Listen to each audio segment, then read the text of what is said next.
Всем привет, дорогие друзья, меня зовут Илья, и сегодня у нас вышел новый монстр.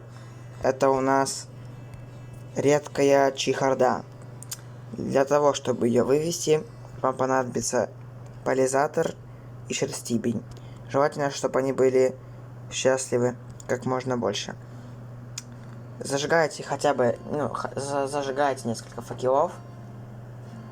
Потом просто скрещивайте поляризаторы и шерстибень. Вот уже выводится он у меня. Редкая чехарда. Обычно у меня уже имеется. Ну и вот. Также тут есть у нас эпический пингван, мамонт или птица. Я скажу их комбинации на 15 лайков. А с вами был я, меня зовут Илья. Всем удачи, всем пока.